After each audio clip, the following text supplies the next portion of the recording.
तो आज का हमारा टॉपिक है इलेक्ट्रिक लिफ्टिंग बैरियर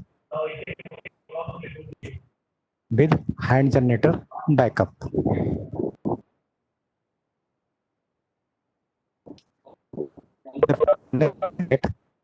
कितने type? A type, B type, C type और डी टाइप, इनको गेट को क्लासिफाई किया गया है। इसमें स्पेशल ए और बी क्लास लेवल क्रॉसिंग को सिग्नल द्वारा इंटरलॉक किया जाता है और इसमें नॉर्मली गेटमैन को एक शिफ्ट में ये लेवल क्रॉसिंग कम से कम एवरेज 30 टाइम्स ऑपरेट करना पड़ता है और जो जो रेल रोड ट्रैफिक में वृद्धि होती है तो इनके ऑपरेशन भी बढ़ते रहते हैं। तो लेवल क्रॉसिंग के ऊपर लिफ्टिंग बैरियर को लगाया जाता है जिनको वायर ट्रांसमिशन के द्वारा सेंट्रल विंच से ऑपरेट किया जाता है। जहां पर मैकेनिकल लिफ्टिंग बैरियर रहेंगे तो वहां पर वायर ट्रांसमिशन लगेगा और उनको जो है सेंट्रल लोकेशन से विंच के द्वारा ऑपरेट किया जाता है। अब रोड और रेल ट्रैफिक में बढ़ने से ए क्लास, स्पेशल क्लास और बी क्लास जो है लेवल क्रॉसिंग पर मैकेनिकल के बजाय इलेक्ट्रिक ऑपरेटेड लिफ्टिंग बैरियर लगाने की आवश्यकता महसूस हो रही है। तो इसमें लिफ्टिंग बैरियर को जो है इलेक्ट्रिक पावर सप्लाई से जो है ऑपरेट किया जाता है।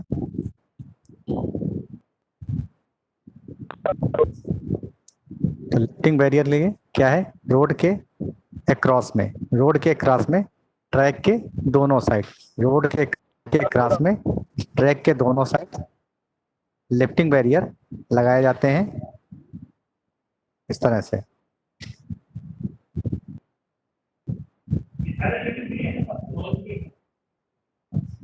दोनों side lifting barrier, road traffic रोकने के लिए लिफ्टिंग बैरियर लगाए जाते हैं और रोड यूजर्स को वार्न करने के लिए, रोड सिग्नल दोनों साइड में, रोड के लेफ्ट साइड में लगाए जाते हैं।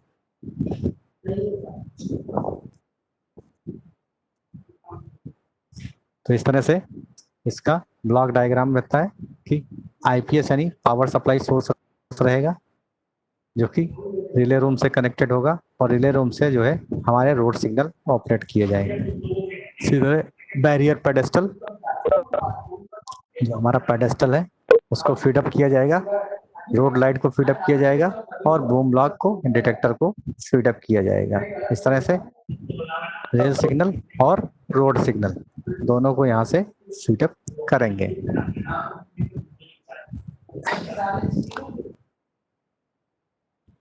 तो लिफ्टिंग बैरियर से हमारी क्या कमियां रही जिसके लिए हमने इलेक्ट्रिक लिफ्टिंग बैरियर को यूज करना शुरू किया। तो इसमें क्या है, मेंटेनेंस बहुत ज्यादा रहता है। मैकेनिकल लिफ्टिंग बैरियर में मेंटेनेंस काफी ज्यादा रहता है और वायर ट्रांसमिशन के फेलियर भी अधिक रहते हैं, प्रॉन टू फेलियर्स है।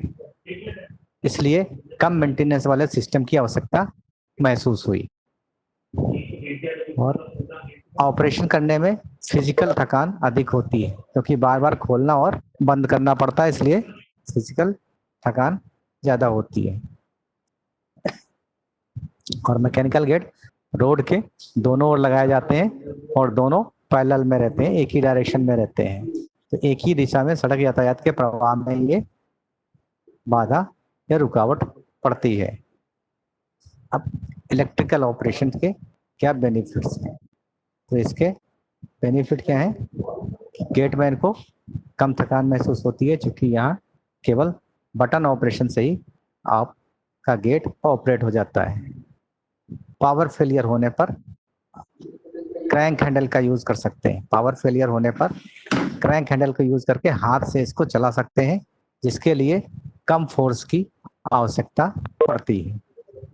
क्योंकि मैकेनिकल एडवांटेज जो है हाई लेवल में रखे जाते हैं, ज्यादा रखा जाता है, इसलिए कम फोर्स की आवश्यकता पड़ती है।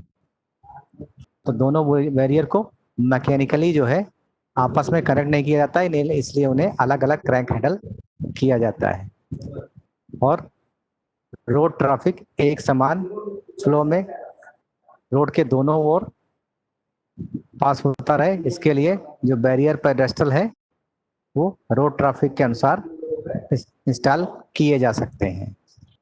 तो जब दोनों बैरियर उठेंगे तो दोनों साइड से रोड ट्रैफिक एक साथ में जो है फ्लो हो सकता है। हाथ द्वारा जो हमारा लिफ्टिंग बैरियर है ऑपरेट करने में 60 सेकंड का टाइम लगता है, जबकि इलेक्ट्रिक के द्वारा ऑपरेशन करने में केवल 10 सेकंड का टाइम लगता है।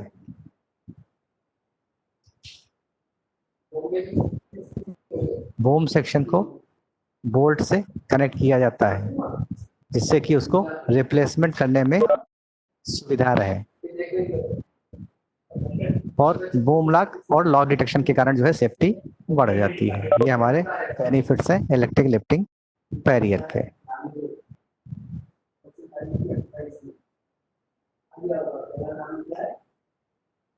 इनका उपयोग स्पेशल ए क्लास और बी क्लास लेवल क्रॉसिंग के लिए, इलेक्ट्रिक लिफ्टिंग बैरियर का उपयोग स्पेशल ए क्लास और बी क्लास लेवल क्रॉसिंग के लिए किया जाएगा। और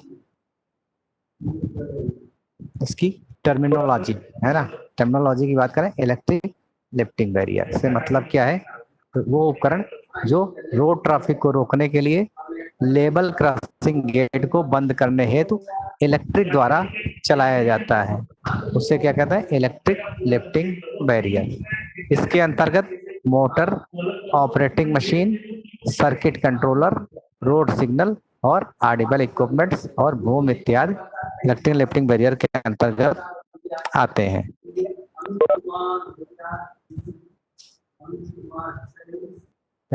लेवल क्रॉसिंग, लेवल क्रॉसिंग किसे कहते हैं, तो एक ही लेवल पर, सेम लेवल पर जहां रेलवे ट्रैक और रोड एक दूसरे को क्रॉस करते हैं उस मार्ग को लेवल क्रॉसिंग कहा जाता है। ऑपरेटिंग मशीनरी के अंतर्गत क्लच, गियर, बूम शाफ्ट और उपयुक्त लॉकिंग डिवाइस आती है। बूम बैरियर का वो भाग बूम कहलाता है जो लेवल क्रॉसिंग पर रास्ते को पृथ्वी के समानांतर होने पर रोकता है। Snubbing device, what is snubbing device, stroke के समाप्त होने पर मैकेनिज्म के बंद होने के कारण शारीरिक झटके को कम करने के लिए क्लच के अतिरिक्त जो उपकरण काम में लाया जाता है उसे स्नबिंग डिवाइस कहते हैं। जैसे कि हम गेट को बंद कर रहे हैं तो लास्ट में जब आएगा तो लास्ट में आके जो है एकदम से बूम पर फोर्स लगेगा, झटका लगेगा, तो उसको रोकने के लिए एक स्नबिंग सर्किट यूज करते हैं, तो उससे बोलते हैं स्नबिंग डिवाइस, ताकि इस झटके को कम किया जा सके। ऑपरेशन का टाइम, ये वो टाइम है जिसमें समानांतर स्थिति से क्या है, पैरेलल से परपेंडिकुलर यानी वर्टिकल पोजीशन में जाने में तथा पुनः वर्टिकल से पैरेलल पोजीशन में आने में, यानी पूरा खुलने में और पूरा बंद होने में जो समय लगता है उसे ऑपरेशन का समय कहते हैं। किसी गेट के पूरा खुलने और बंद होने में जो टाइम लगता है उसको हम ऑपरेशन का समय कहते हैं। और इसमें वार्निंग टाइम नहीं जोड़ा जाता है, यानी बीच में कहीं रुकते हैं तो वो टाइम इसके अंदर नहीं जोड़ते हैं। Short term rating, short time rating, ये वो रेटिंग है जिसमें एम्बिएंट टेम्परेचर पर मोटर के स्टार्ट होने पर लोड को व्यक्त करती है, जिस मोटर वाहित समय तक चलती है जो कि स्पेसिफिकेशन पालन करती है, इसके अंतर्गत निर्धारित होती है। क्रैंक हैंडल, ये वो साधन है कि जिसके द्वारा इलेक्ट्रिक ऑपरेटेड लिफ्टिंग बैरियर को हाथ से चलाया जा सकता है। ये साधन है जिसके द्वारा इलेक्ट्रिक ऑपरेटेड लिफ्टिंग बैरियर को मैनुअली हैंड के द्वारा चला सकते हैं, उसको बोलेंगे क्रैंक हैंडल।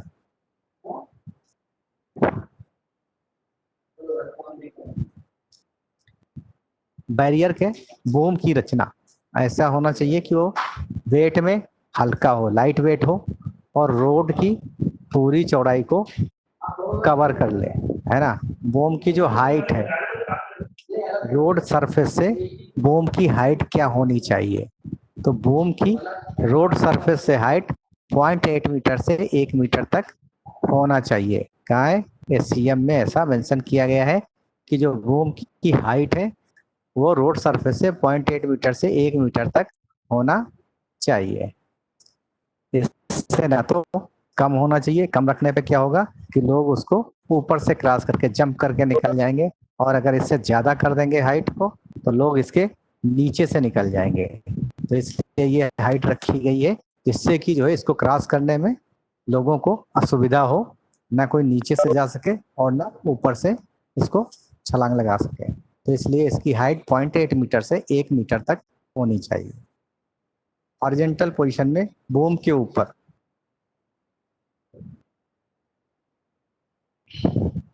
हॉरिजॉन्टल पोजीशन में बूम को पेडेस्टल के साथ फिट किया जाएगा, है ना, पेडेस्टल के साथ फिट किया जाएगा।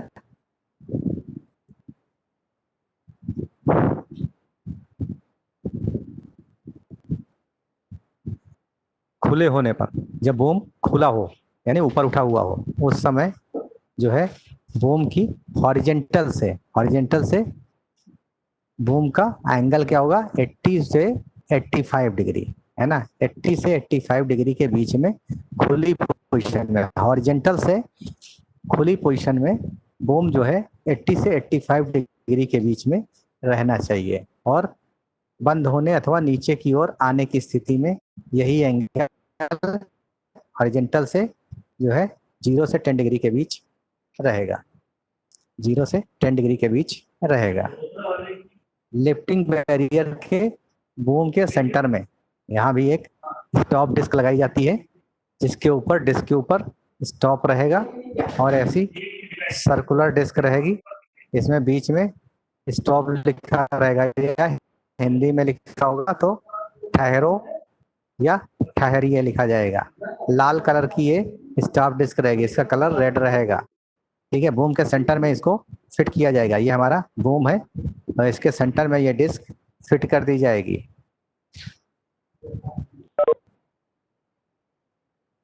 ठीक है, इस पे स्टॉप रखा है। और इसका साइज की बात करें तो ये जो साइज है, इसका यानी इसका जो डायामीटर है ये 600 mm,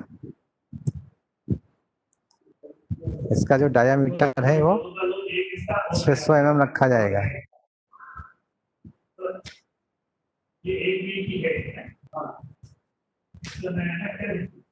स्टॉप डिस्क से बोलते हैं। लिफ्टिंग बैरियर के बूम के सेंटर में 600 मिलीमीटर डायामीटर की डिस्क लगाई जाएगी, जिसमें रोड ट्रैफिक की ओर, है ना, ना कि ट्रैक की ओर, रोड ट्रैफिक की ओर लाल रिफ्लेक्टर बटन लगे रहेंगे ताकि लाइट पड़ने पर वो दूर से ही चमकते रहें, ठीक है।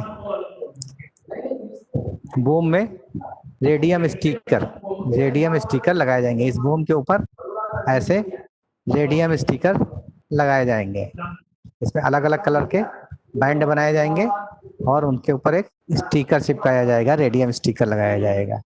और ये जो बैंड होंगे ये कितना रहेगा, 300 mm, ये रहेगा 300 mm का बैंड रहेगा, हर बैंड इसके ऊपर 300 mm का दिखाई देगा।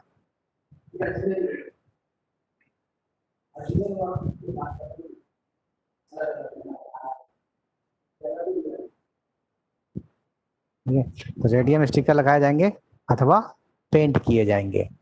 इसमें येलो और ब्लैक, एक बैंड येलो का होगा, फिर अगला ब्लैक का होगा, फिर नेक्स्ट येलो का होगा, फिर ब्लैक होगा, इस तरह से येलो ब्लैक से अल्टरनेट इसको पेंट किया जाएगा हर बैंड को, अथवा इसके ऊपर स्टिकर, रेडियम स्टिकर लगा दिए जाएंगे। तो ये बैंड जो है 300 mm लंबे होंगे और काले और पीले रंग के रहेंगे, ठीक है।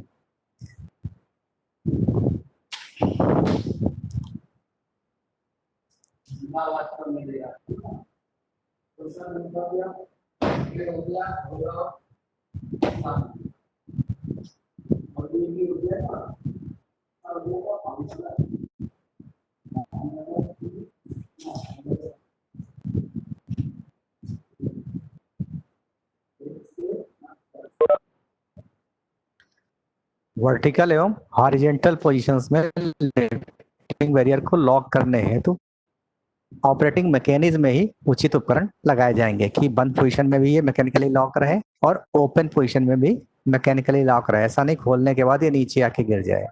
तो इसकी जो ऑपरेटिंग मैकेनिज्म है उसके अंदर मैकेनिकली अरेंजमेंट इस तरह से किया जाएगा कि ये दोनों पोजीशन में, यानी क्लोज पोजीशन में, हॉरिजॉन्टल पोजीशन में और वर्टिकल यानी ओपन पोजीशन में, दोनों पोजीशन में ये ऑटोमेटिक लॉक रहे, अपनी पोजीशन में बने रहे। जहां पर इसको छोड़ दें उसी पोजीशन में ये लॉक हो जाए। और लिफ्टिंग बैरियर के काउंटर बैलेंस को एडजस्टमेंट करने की भी व्यवस्था इसके अंदर की जाएगी।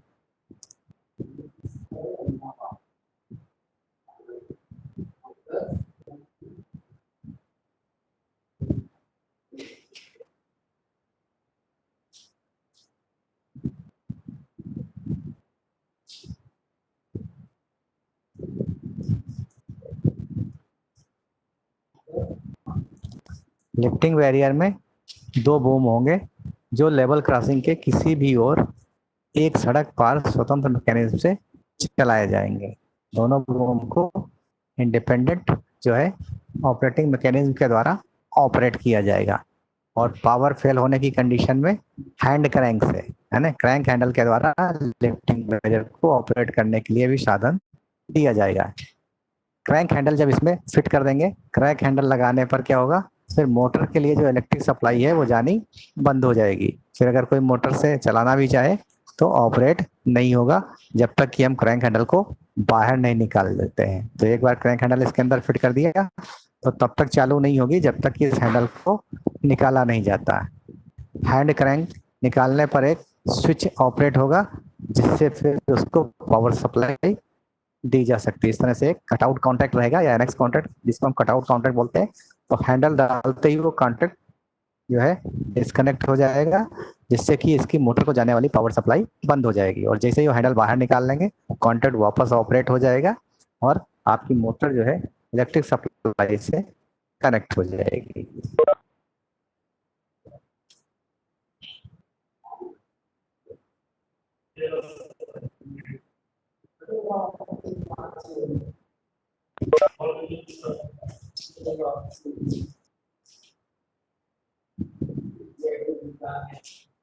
तो जहां पर आवश्यक होगी वहां पर लिफ्टिंग बैरियर के साथ साथ ऑडिबल यानी सुनाई देने वाली और विजुअल यानी दिखाई देने वाली वार्निंग को रोड ट्रैफिक के लिए अरेंजमेंट की जाएगी। इस तरह से एक सिग्नल खड़ा कर दिया जाएगा और उसी सिग्नल पर जो है वार्निंग लाइट यानी फ्लैशिंग रेड और व्हाइट यानी कि येलो लाइट लगा दी जाएंगी तथा उसी के ऊपर एक हूटर कनेक्ट कर दिया जाएगा जिससे कि ऑडिबल वार्निंग मिलेगी बंद होते समय और एस्पेक्ट इसके खुलने और बंद होने के से चेंज होते रहेंगे।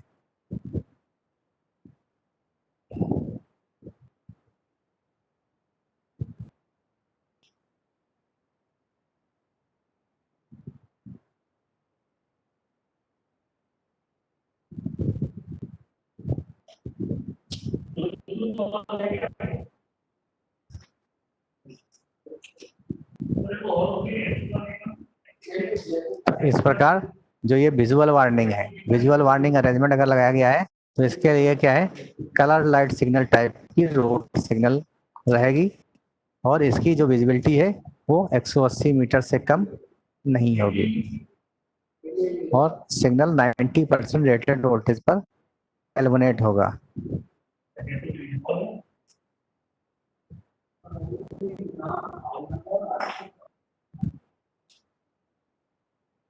और जहां पर रेड लाइट फ्लैशिंग लाइट का प्रोविजन किया गया है वो फ्लैशिंग रेट क्या रहेगा, 45 से 55 फ्लैश एक मिनट में, है ना, पर मिनट 45 से 55 फ्लैश एक के बाद एक जलेगी बुझेगी और उनकी स्थिति ऐसी रहेगी कि दोनों लाइट से एक सदस्य रोड के ट्रैफिक के लिए दिखाई देगी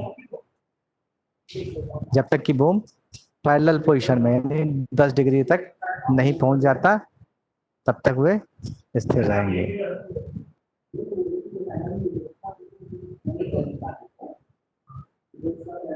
तो इसका ऑपरेशन किस सीक्वेंस में होगा, इलेक्ट्रिक लिफ्टिंग बैरियर के द्वारा जो बूम का ऑपरेशन है वो किस सीक्वेंस में होगा। तो सबसे पहले जो इसके डिटेक्शन कॉन्टैक्ट हैं वो ओपन होंगे, फिर बूम ऑपरेट होना शुरू होगा यानी बूम अनलॉक हो जाएगा, डिटेक्शन ब्रेक होगा, यहाँ पर क्या होगा, डिटेक्शन ब्रेक होगा, ठीक, डिटेक्शन ब्रेक होंगे, ठीक है।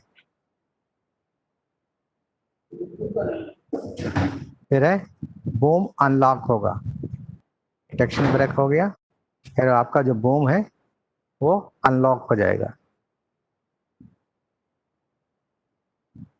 उसके बाद बूम ऑपरेट होगा,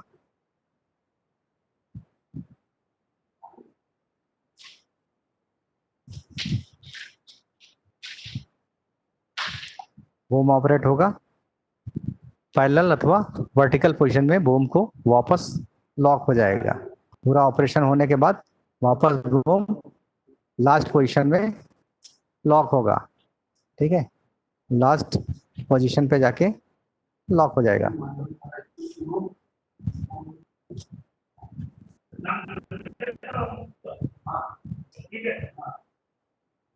फिर वापस जो है डिटेक्शन कॉन्टैक्ट मेक हो जाएंगे।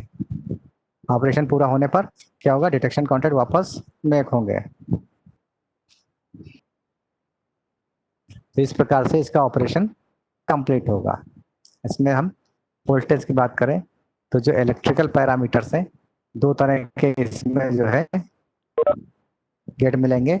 लो वोल्टेज के गेट होंगे और हाई वोल्टेज के गेट रहेंगे, है ना। लो वोल्टेज और हाई वोल्टेज दो तरह का गेट मिलेगा।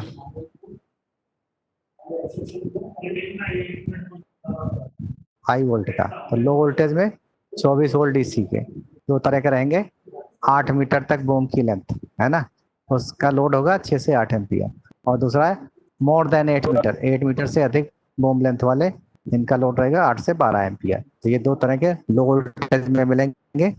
इनका वर्किंग वोल्टेज रहेगा 24 वोल्ट डीसी और दूसरा होगा हाई वोल्टेज वाला अर्थात 110 volt AC 50 hertz single phase power supply, इसका लोड होगा 2 एम्पियर। तो ये दो तरह के गेट मिलेंगे इलेक्ट्रिक बैरियर में, लो वोल्टेज और हाई वोल्टेज। लो वोल्टेज होगा 24 वोल्ट डीसी और जो हाई वोल्टेज है वो होगा 110 volt AC single phase 50 hertz frequency. Rated voltage पर इनका जो ऑपरेटिंग टाइम है, ऑपरेटिंग टाइम 10 सेकंड से अधिक नहीं होगा, ठीक है ना। और इसकी मोटर पर 20 सेकंड तक जो है फीड दे सकते हैं। रेटेड वोल्टेज का 75% तक 20 सेकंड तक रेट लोड या दिया जा सकता है। पावर ऑपरेशन के लिए कुछ वायरिंग डायग्राम है, किस तरह से पावर सप्लाई कनेक्ट होगी। तो यहाँ पर एक डीपी-डीटी स्विच है, ठीक है। तो इसकी दो पोजीशन है, इधर या तो ये इस डायरेक्शन में एक होगा,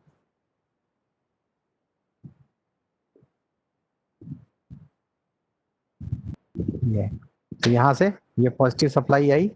इस स्विच को अगर हमने इधर को कर दिया, इस स्विच को इधर को कर दिया तो ये क्या होगा, ये हमारा इस सप्लाई से कनेक्ट हो जाएगा। ये पॉजिटिव सप्लाई हमारी इधर से निकलेगी और ऐसे चलेगी, ऐसे आई और यहाँ मोटर पे कनेक्ट हो गई, ठीक है। इधर 0 to 90 यानी हॉरिजॉन्टल से वर्टिकल प्लेन में ऑपरेट होने के लिए ये मोटर चलेगी। ये बैंड है, यहाँ से ये नेगेटिव सप्लाई इधर आई, ये कट आउट कॉन्टेक्ट आया और यहाँ से जो है ये निकल के नेगेटिव 24 में चली जाएगी। इस तरह से ये सप्लाई कनेक्ट होके और ये मोटर ऑपरेट होगी और हमारा बूम जो है ऑपरेट हो जाएगा, 0 से 90 डिग्री में पहुंच जाएगा, यानी कि हॉरिजॉन्टल प्लेन से वर्टिकल प्लेन में पहुंच जाएगा, यानी बूम हमारा खुल जाएगा, ओपन हो जाएगा।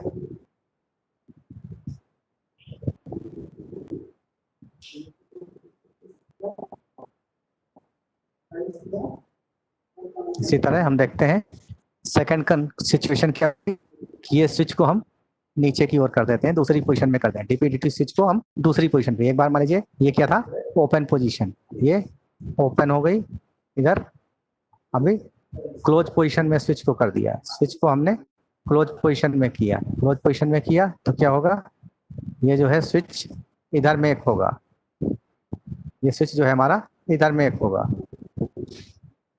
ठीक है, तो ये पॉजिटिव सप्लाई जो है ये कहाँ आएगी, इधर आ जाएगी, इधर आ जाएगी, ऐसे जाएगी, ऐसे जाएगी, और ये मोटर पे जाके कनेक्ट हो जाएगी। एक टर्मिनल पे हो गई, दूसरे टर्मिनल से आउट होके कहाँ जाएगी, इधर जाएगी, इस बैंड के ऊपर, बैंड के ऊपर जाएगी। ठीक है, बैंड के ऊपर, बैंड क्या है हमारा 90 टू 0, 90 से 0 यानी ओपन पोजीशन में है, अब ये क्लोज पोजीशन में जाएगा, है ना, 0 की ओर जाएगा।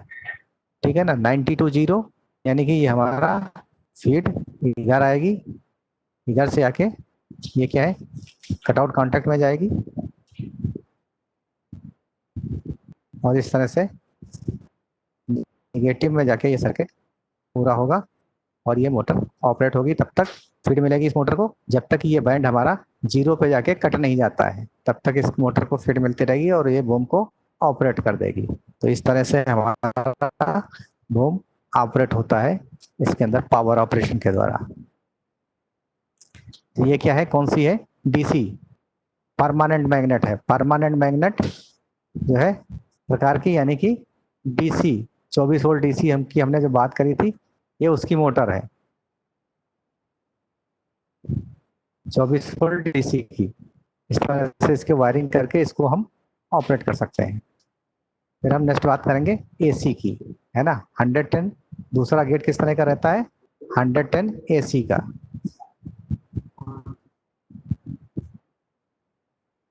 तो इसमें क्या रहता है, शंट मोटर, शंट मोटर लगती है इसके अंदर, इसमें जो है शंट मोटर रहेगी। तो शंट मोटर में इसमें भी डीपी डीटी स्विच यूज करेंगे। ठीक है, इसमें भी डीपी डीटी स्विच यूज किया जाएगा।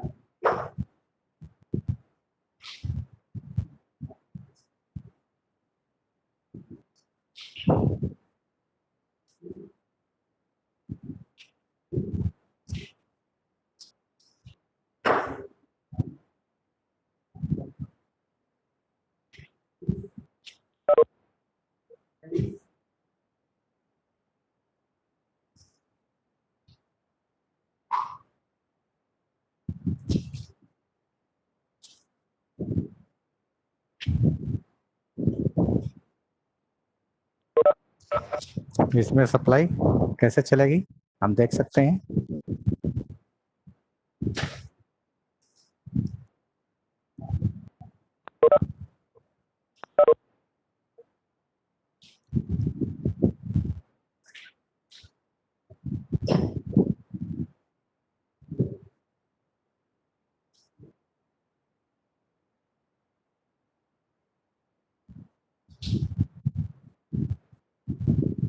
ये सप्लाई हमारी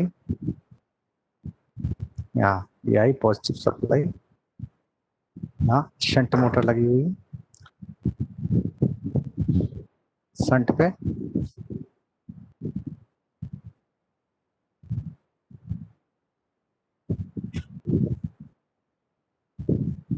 0 से 90 बैंड, LS1 स्विच जो है, LS1 स्विच आ गया 0 से 90 डिग्री, 0 से 90 डिग्री आ गया LS1 स्विच, यहाँ से निकल के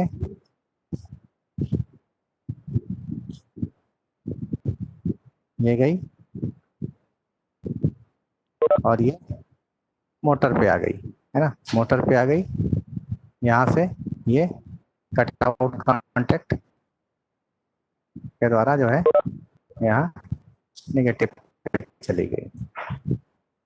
ये है विद शंट मोटर। इसी तरह दूसरी कंडीशन देखेंगे,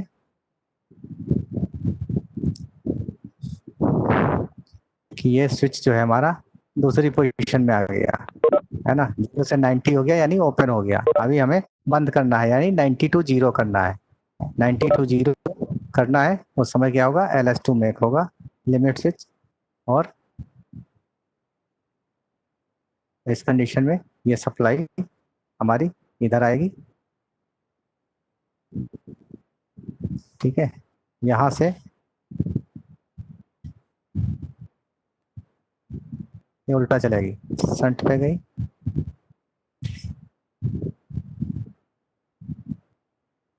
ये दूसरा लिमिट स्विच टू LS2 पे आई, LS2 से क्या हुआ,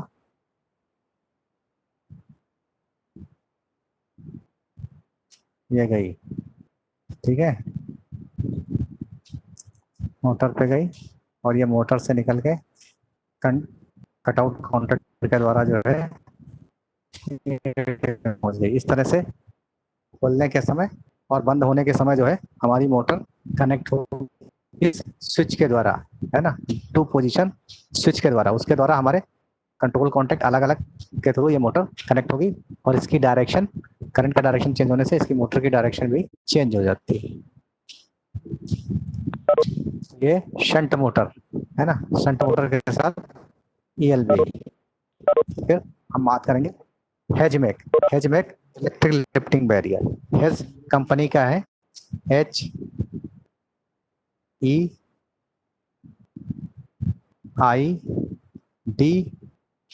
और Z, ये एक इलेक्ट्रिक लिफ्टिंग बैरियर बनाने वाली कंपनी का नाम है हेज। तो हेज मेक का जो है इलेक्ट्रिक लिफ्टिंग बैरियर, इसका मॉडल नंबर ELB 206 की बात कर रहे हैं। तो इसमें क्या होगा, इलेक्ट्रिक लिफ्टिंग बैरियर है, उसके पुर्जे और उनका क्या कार्य है, इनका वर्किंग प्रिंसिपल क्या है और इनका एप्लीकेशन क्या रहेगा, ELB का ऑपरेशन का सिस्टम क्या है, इनके इलेक्ट्रिकल पैरामीटर्स क्या है और किस तरह से इसका मेंटेनेंस किया जाता है।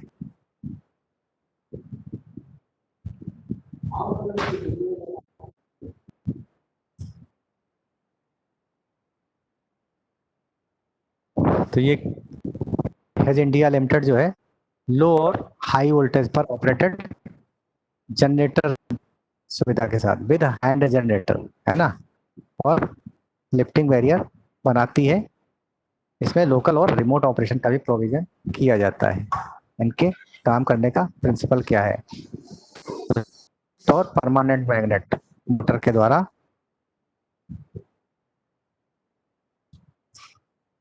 मैकेनिकल एडवांटेज गियर बॉक्स के द्वारा ये इसको ऑपरेट करती है, फोर्स प्रदान करती है मोटर। ऑपरेशन के दौरान अथवा किसी भी अन्य पोजीशन में पावर फेलियर होने पर लास्ट ऑपरेटेड पोजीशन में, अगर पावर फेलियर हो जाए तो क्या होगा, लास्ट ऑपरेटेड पोजीशन में गियर बॉक्स में रुकने के लिए डिजाइन की जाती है कि वो उसी पोजीशन में जाके बूम आपका रुक जाएगा, वहीं पर लॉक हो जाएगा, ना ऊपर जाएगा ना नीचे जाएगा। तो जो लास्ट ऑपरेटेड पोजीशन है फीड कटने पर वहीं पर जो है वो होल्ड हो जाएगा। गियर बॉक्स से मेन बूम शाफ्ट लिंक रहेगी,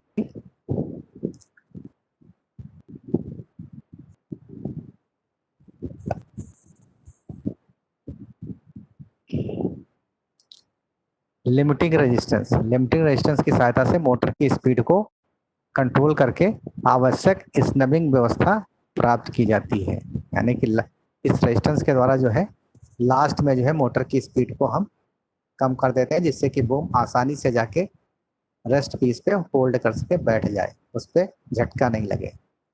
मोटर की कंट्रोलिंग स्पीड रोड सिग्नल और स्टबिंग अरेंजमेंट का लिमिट स्विच के द्वारा जो है कंट्रोल किया जाता है, एडजस्टमेंट करते हैं लिमिट स्विच के द्वारा। तो इसके लिए जो है इस सिस्टम में वोल्टेज क्या है, 24 वोल्ट DC का मॉडल है, 110 वोल्ट DC का मॉडल है और 110 वोल्ट AC का मॉडल, ठीक है। पावर रेटिंग 120 वाट DC मॉडल के लिए रहेगा और 1250 वाट AC मॉडल के लिए रहेगा। ऑपरेशन के टाइमिंग लगभग 10 सेकेंड, है ना, ये क्या रहेगा, सेकेंड, 10 सेकेंड।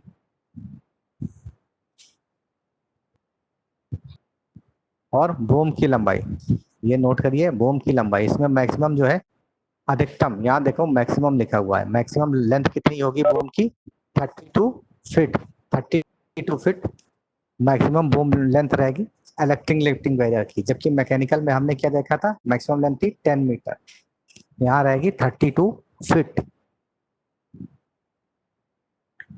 इस पे मेन पार्ट्स क्या रहेगा, control panel and hand generator.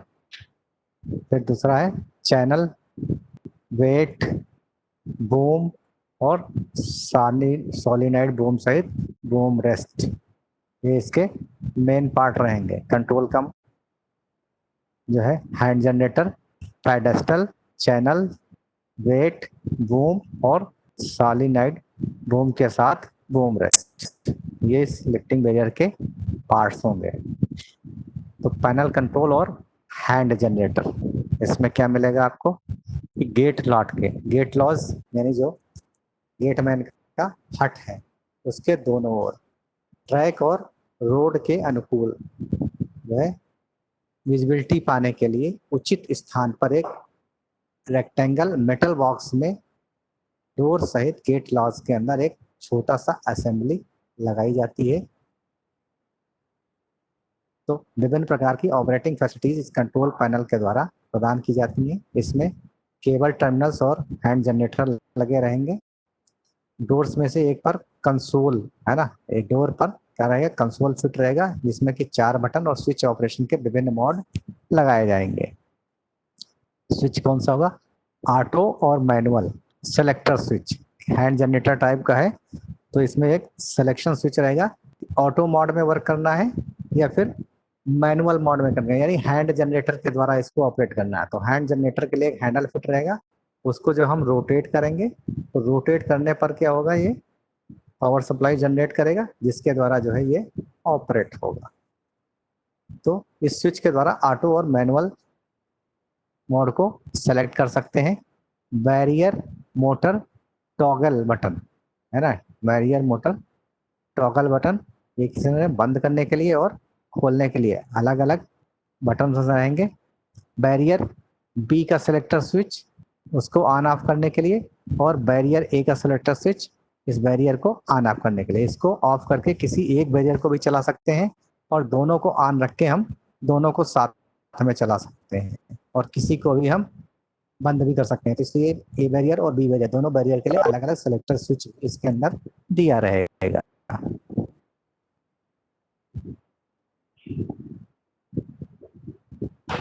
Auto manual selector switch, जब पावर से मैनुअल पर आने के लिए यानी हैंड जनरेटर से ऑपरेट करने के लिए इस मोड को आवश्यकता होती है, तब यह स्विच मैनुअल मोड में रखकर काम में लाया जाता है।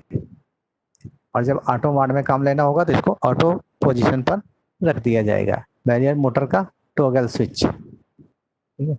पावर ऑपरेशन मोड के दौरान गेट को ऑन या ऑफ करने के लिए एलसी गेट की मोटर की फीड पर कंट्रोल रखने के लिए इस स्विच का प्रयोग करते हैं, यानी बूम को हम ऑपरेट करने के लिए स्विच का प्रयोग करते हैं। एक स्विच खोलने के लिए रहेगा और दूसरा चीज स्विच बंद करने के लिए रहेगा। इस तरह से 2 स्विच रहेंगे, एक ओपन के लिए और दूसरा क्लोज के लिए। तो जैसे ही स्विच को हम छोड़ देंगे तो जो है फीड यानी मोटर को बंद हो जाएगी और जो है बूम अपने लास्ट ऑपरेशन पोजीशन में होल्ड हो जाएगा।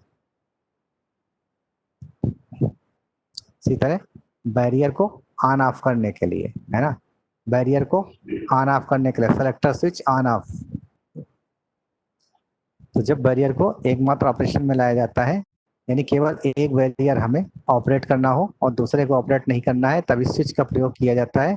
दोनों प्रकार के ऑपरेशन में इसका सिलेक्शन किया सकता है, यानी मैनुअल मोड में भी कर सकते हैं और ऑपरेशन ऑटो मोड में भी इस सेलेक्टर के द्वारा हम सिलेक्शन कर सकते हैं।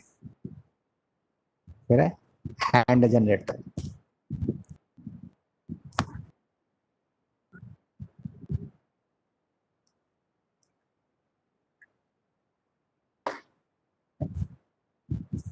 पावर फेल होने पर हैंड जनरेटर का प्रयोग किया जाता है। जब पावर सप्लाई इसकी फेल हो जाए, इलेक्ट्रिक लिफ्टिंग बैरियर है तो पावर सप्लाई से ऑपरेट होता है, सप्लाई फेल हो जाए तो हैंड जनरेटर का प्रयोग किया जाता है।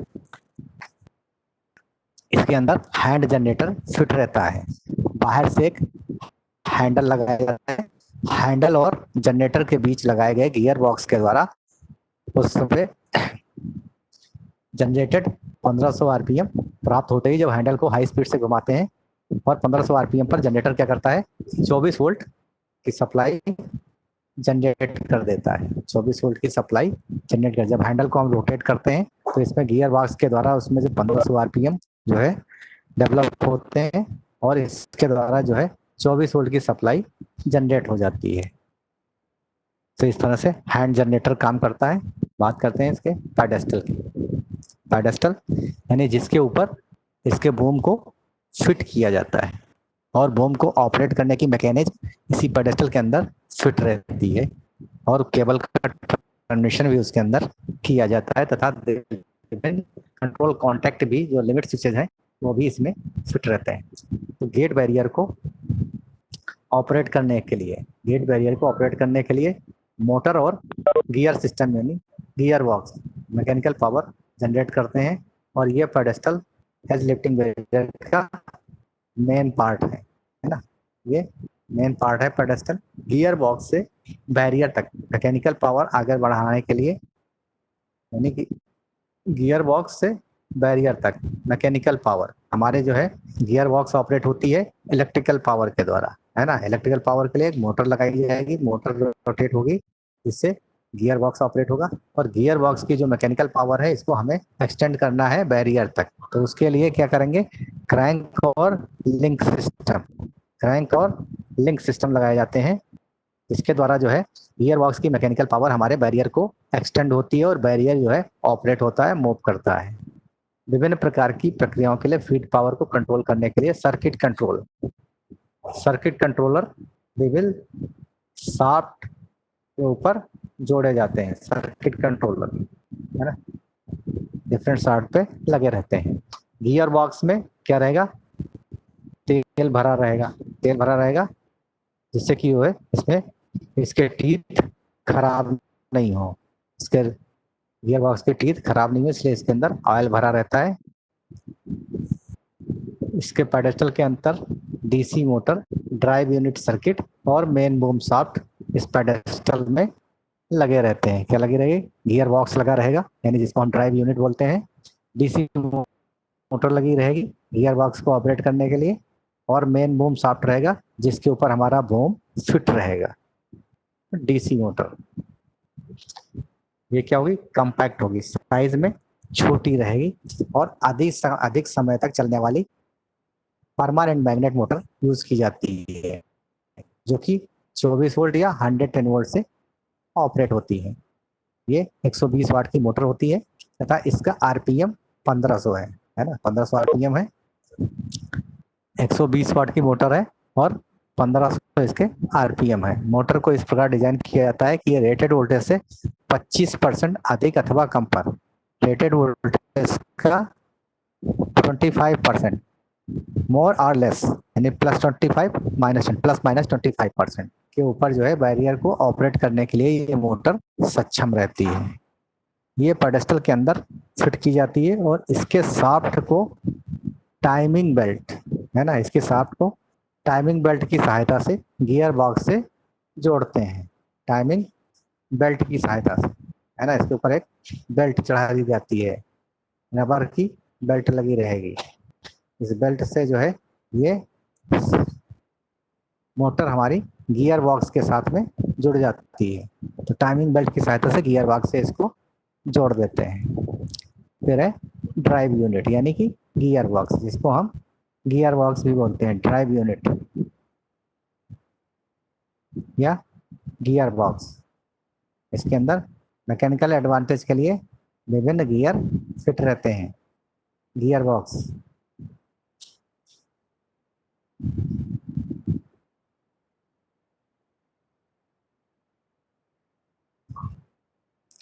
इसके तेल से भरी और सील्ड कंपोजिट यूनिट है जिसमें कम मेंटेनेंस होता है, बहुत कम मेंटेनेंस करने की जरूरत पड़ती है। फिर साफ सफाई करना है और नट बोल्ट वगैरह चेक करते रहना है, ऑयल का कहीं लीकेज नहीं है इसको देखना है। क्या करती है, मैकेनिकल एडवांटेज प्रदान करती है कि कम इसको जो हम फोर्स देते हैं और हमें ज़्यादा एडवांटेज देती है, मैकेनिकल एडवांटेज देती है, ज़्यादा फोर्स देती है। जब मोटर की सब पावर सप्लाई बंद हो जाती है, मोटर की पावर सप्लाई बंद हो जाती है, नहीं मोटर ऑपरेट होना बंद हो जाती है, तो उस क्षण तक अंतिम चालन लास्ट ऑपरेटेड पोजीशन तक ये काम करती है, यानी उसी पोजीशन में ये जाके रुक जाती है। ऑपरेट होने के बाद वहीं पर रुक जाती है, फिर ये बम को जो है ऑपरेट नहीं होने देती है। इस प्रकार यदि पावर सप्लाई किसी भी कारण से बंद हो जाए तो बैरियर नीचे नहीं गिरता है। किसके द्वारा? गियर बॉक्स के द्वारा इसके अंदर अरेंजमेंट किया जाता है। ड्राइव यूनिट के इनपुट शाफ्ट के दो सिरे होते हैं, एक और फ्रिक्शन क्लच फिट किया जाता है तथा दूसरा सिरा जो है क्रैंक हैंडल के लिए काम में लिया जाता है। यानी इसमें से जो गियर बॉक्स शाफ्ट निकली रहेगी तो इनपुट शाफ्ट है, इस शाफ्ट पे दोनों साइड निकली रहेगी, एक साइड जो है फ्रिक्शन क्लच फिट कर देंगे और दूसरी एंड पे जो है क्रैंक हैंडल लगाने के लिए प्रोविजन किया जाएगा, ताकि इसको मैनुअली क्रैंक हैंडल के द्वारा हम जो है पर्टिकुलर इंडिविजुअल बम को ऑपरेट कर सकें, खोल सकें, बंद कर सकें।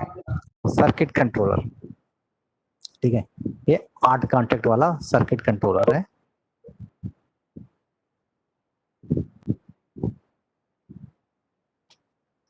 इसमें roller type hydraulic durable switch लगाई जाती है और ये स्विच जो है नायलॉन कैम के द्वारा कार्य करती है, नायलॉन कैम के द्वारा ऑपरेट होती है। मेक और ब्रेक एंगल के सही एडजस्टमेंट हेतु कैम पूर्णतया एडजस्ट रहते हैं। बम शाफ्ट पर फिट करके कैम लिमिट स्विच को चलाते हैं। इन कैम्स की पोजीशन को एडजस्टेबल हमारी रहती है, किसी भी एंगल पर हम इस स्विच को एडजस्ट कर सकते हैं। इस स्विच को हम क्या बोलते हैं? Limit switch. इसको बोलते हैं limit switch. LS1 L for limit, S for switch, limit switch 1, LS1, LS2, LS3, LS4, LS5 और LS6, ये 6 स्विच इसके अंदर लिमिट स्विच लगाए जाते हैं, जो कि अलग अलग पोजीशन में ये स्विच ऑपरेट होते हैं। इनको एडजस्ट कर सकते हैं, किसी भी एंगल में अपनी रिक्वायरमेंट के अनुसार एडजस्ट किया जा सकता है। तो हम बात करते हैं लिमिट स्विच LS1 और LS2 को, LS1 और LS2 को। तो ये दोनों लगाते हैं जो हमारे गियर बॉक्स की शाफ्ट है। गियर बॉक्स की शाफ्ट पर जो है ये लिमिट स्विच LS1 और LS2 लगाए जाते हैं। यानी पेडेस्टल के अंदर जो गियर बॉक्स की शाफ्ट है, उसी शाफ्ट के ऊपर जो है ये दोनों स्विच फिट कर दिए जाते हैं और ऑटो स्टॉप में मोटर की फीड पर ये कंट्रोल रखते हैं। जब ऑटो ऑपरेशन करते हैं बटन के द्वारा, उस समय ये मोटर को कंट्रोल करने के लिए दोनों स्विच यूज किए जाते हैं, LS1 और LS2 को। यानी इनको खोलने और बंद करने के लिए ऑपरेट किया जाता है। पूरा ओपन और क्लोज स्थिति में ये ऑपरेटर रहते हैं। फिर है लिमिट स्विच LS3, है ना, तीसरा लिमिट स्विच LS3। ये कहाँ लगेगा? मेन बूम शाफ्ट के ऊपर लगाया जाएगा। यानी वो शाफ्ट जिसके ऊपर हमारा बैरियर फिट रहता है, जिस शाफ्ट में बैरियर फिट रहता है उसको बोलते हैं मेन बूम शाफ्ट। तो मेन बूम शाफ्ट के ऊपर ये LS3 लगाया जाता है और मोटर की गति को कम करने के लिए, यानी स्नबिंग सर्किट पर ये कंट्रोल करता है ना। स्नबिंग सर्किट के लिए इस स्विच को जो है यूज किया जाता है कि इसके कॉन्टेक्ट के बनते ही स्नबिंग रेजिस्टेंस जो है सर्किट में कनेक्ट हो जाता है। तो ये सोलोनाइट के लॉक के लिए इलेक्ट्रिक सप्लाई भी काट देता है। तथा दूसरा क्या करेगा कि जो है ये 0 से 25 डिग्री के बीच में ऑपरेट होगा, 0 से 20 डिग्री में ऑपरेट होगा और स्नबिंग सर्किट को कंट्रोल करेगा और सोलोनाइट लॉक की जो है इलेक्ट्रिक सप्लाई भी कट कर देगा, खोलते समय इसकी सप्लाई को काट देगा और बंद करते समय इस डिग्री पे आने पर ये सोलोनाइट की सप्लाई को बंद करते समय स्नबिंग सर्किट को ऑपरेट करेगा और खोलने के समय सोलोनाइट लॉक की इलेक्ट्रिक सप्लाई को काट देगा। फिर लिमिट स्विच LS4 और LS5, ये भी जो है कहाँ लगे रहेंगे? मेन बूम शाफ्ट के ऊपर ही फिट रहते हैं। LS3 के बगल में LS4 और LS5 फिट रहेंगे मेन बूम शाफ्ट के ऊपर। फुल्ली ओपन और क्लोज्ड पोजीशन के लिए को इंश्योर करने के लिए ये मेन बूम शाफ्ट के ऊपर लिमिट स्विच लगाए जाते हैं। इसके लिए इन स्विचेस को ऑपरेट करने के लिए कैम्स का इस्तेमाल किया जाता है। बूम शाफ्ट के ऊपर कैम्स फिट रहेगी और बूम शाफ्ट घूमेगी तो साथ साथ में वो कैम भी घूमेगी और वो नायलॉन कैम के द्वारा जो है ये स्विच हमारे ऑपरेट होते हैं। तो इसको एडजस्ट करने के लिए एलन की का यूज करते हैं। एलन की के द्वारा कैम फिक्सिंग स्क्रू को लूज कर लेंगे, बूम शाफ्ट पर घुमाकर जैसी कैम शाफ्ट की स्थिति चाहिए वैसा ही एडजस्ट कर लेंगे। इस तरह से इन स्विचेस को एडजस्ट करेंगे। कैम फिक्सिंग स्क्रू में से किसी एक स्क्रू को टाइट करके और बैरियर को चलाकर कैम की स्थिति की जांच करेंगे। कैम स्थिति के सही एडजस्ट करने के बाद सभी फिक्सिंग स्क्रू को टाइट कर देंगे। तो मेंटेनेंस करते समय जो है इन सभी स्क्रूज को चेक करना है कि ये टाइट है प्रॉपर या नहीं है। अब कैम की स्थिति का एडजस्टमेंट किस तरह से किया जाना है, जो LS1 है, LS1 है और LS2 है, ये फैक्ट्री से सेट होके आते हैं, फिर भी अपनी साइट रिक्वायरमेंट के अनुसार अगर जरूरत पड़ती है तो इनको एडजस्ट कर सकते हैं। तो एडजस्ट करने के लिए जो है इनको बैरियर की पूर्ण बंद स्थिति में आने पर ये कॉन्टैक्ट ठीक समय पर ब्रेक हो जाना चाहिए, यानी ड्यूरिंग ऑपरेशन ओपन से क्लोज की ओर, ओपन से क्लोज की ओर आने पर ये बना रहे और जब क्लोज पोजीशन में आ जाए तो ये वापस जो है ब्रेक हो जाए कॉन्टैक्ट।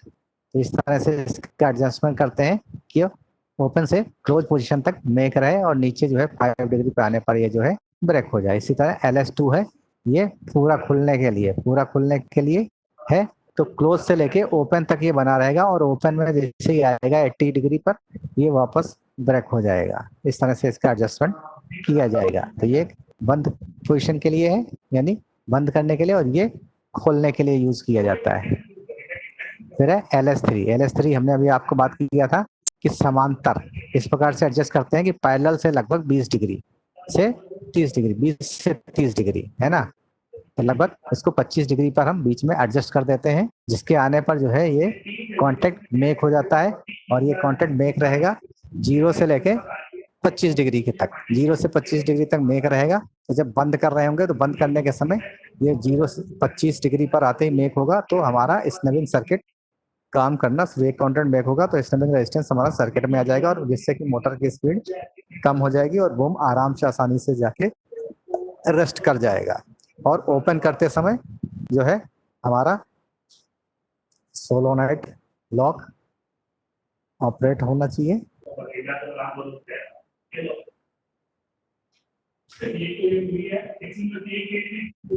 और क्लोज करते समय सोलोनाइट लॉक ऑपरेट नहीं होना चाहिए, ठीक है ना।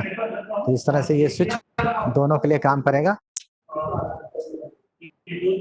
स्नैपिंग सर्किट के लिए और सोलोनाइट कॉइल को फीड कंट्रोल करने के लिए। फिर है LS4। LS4 जो स्विच है इसको इस तरह से, जो कि मेन बूम शाफ्ट पर LS3 के बगल में लगा रहेगा, इसको पूरा बंद होने की स्थिति को इंश्योर करने के लिए जो है इसको एडजस्ट किया जाएगा कि पूरी क्लोज पोजीशन में ये कॉन्टैक्ट मेक हो जाए, पूरी क्लोज पोजीशन में, यानी 0 डिग्री पर आने पर ये कॉन्टैक्ट मेक हो जाए। इसी तरह LS5 के कैम को इस तरह से एडजस्ट करेंगे कि पूरा खुलने पर इसका कॉन्टैक्ट मेक हो, यानी जो है 18 to 90 डिग्री के बीच में कॉन्टैक्ट मेक होना चाहिए। फिर है फ्रिक्शन क्लच। फ्रिक्शन क्लच, तो ये कोई ऑब्स्ट्रक्शन आने पर जो है क्या होगा कि हमारी मोटर तो चलती रहेगी जब तक हमारा बटन प्रेस है, लेकिन ऑब्स्ट्रक्शन आने पर जो है बूम ऑपरेट नहीं होगा, बूम नहीं चलेगा, लेकिन मोटर चलती रहेगी। तो क्या होगा, मोटर वो डैमेज कर सकती है। इसके लिए जो है इसमें फ्रिक्शन क्लच लगाया जाता है, जिसके द्वारा हमारा जो है वो फ्रिक्शन क्लच स्लिप होता रहेगा और मोटर ओवरलोड होने से बच जाएगी और गियर बॉक्स भी हमारा सेफ रहेगा। तो ये क्या है, मोटर के लिए ओवरलोड से सुरक्षा देता है, मोटर के लिए ओवरलोड से सुरक्षा देता है। गियर ड्राइव यूनिट के इनपुट शाफ्ट पर फ्रिक्शन क्लच माउंट किया जाता है। तो गियर ड्राइव है उसके इनपुट शाफ्ट के ऊपर जो है ये घर फ्रिक्शन क्लच है माउंट किया जाता है और टाइमिंग बेल्ट द्वारा मोटर से जुड़ जाता है। टाइमिंग बेल्ट के द्वारा ये मोटर से जुड़ जाता है, टाइमिंग बेल्ट के द्वारा मोटर से जुड़ जाता है। स्प्रिंग टेंशन के एडजस्टमेंट से स्लिप स्टार को एडजस्टमेंट कर सकते हैं। यदि बूम पर कोई रुकावट ऑब्स्ट्रक्शन आता है तो क्लच क्या है, स्लिप होना शुरू हो जाता है। यदि रुकावट दूर हो जाती है तो ये पुनः ऑटोमेटिक कनेक्ट हो जाता है और बूम को ऑपरेट करना शुरू कर देता है। क्लच के ऊपर जो है एडजस्ट करने के लिए एक एडजस्टमेंट नट लगाया जाता है। इस नट को टाइट करने से स्प्रिंग टेंशन बढ़ जाता है और स्लिपेज फ्रिक्शन भी बढ़ता है। इस तरह से इसको हम एडजस्ट करते हैं। तो स्लिपेज यानी फ्रिक्शन क्लच को किस तरह से एडजस्ट करना है। तो जब तक गेट ऑपरेट नहीं हो पाता है तब तक नट को पूरा ढीला करते हुए एडजस्ट करते रहना है।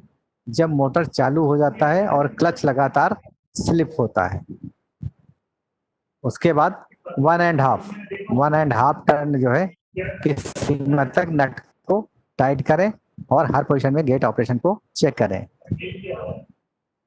जब क्लच का स्लिपेज फ्रिक्शन बैरियर चलाने के लिए उचित रूप से पर्याप्त नहीं होता है नट की स्थिति का पता लगा लेते हैं। इस तरह से आधा घुमाव तक एडजस्टमेंट नट को स्लिप होने की जानकारी हो जाए और बैरियर चलता नहीं है तो ये जांच कर लें कि बूम अथवा काउंटर बैलेंस चैनल्स पर कोई फिजिकल रुकावट तो नहीं है। पर क्लच एडजस्टमेंट से छेड़छाड़ ना करें। पहले हम जो है स्लिप होने की कंडीशन में आने वाली रुकावट को चेक करें।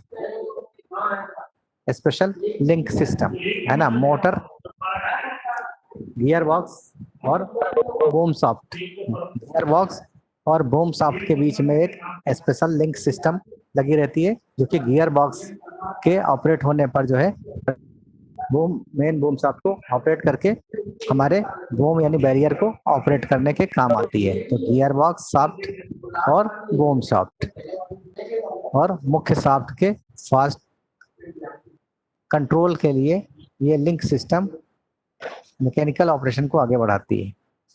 बूम की गति धीरे धीरे आरंभ होती है और स्ट्रोक के बीच में गति बढ़ती है और स्ट्रोक के अंत में पुनः धीमी हो जाती है। बूम की पोजीशन तथा अनुकूल स्पीड प्राप्त करने के लिए इस लिंक सिस्टम में एडजस्टमेंट की आवश्यकता होती है।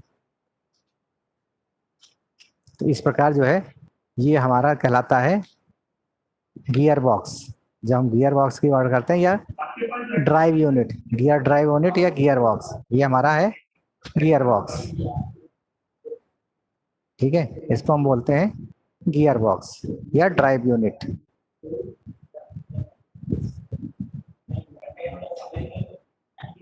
इसके अंदर मैकेनिकल गियर रहते हैं। ठीक है, इसको हम बोलते हैं फ्रिक्शन क्लच। ये हमारा रहेगा फ्रिक्शन क्लच। क्लच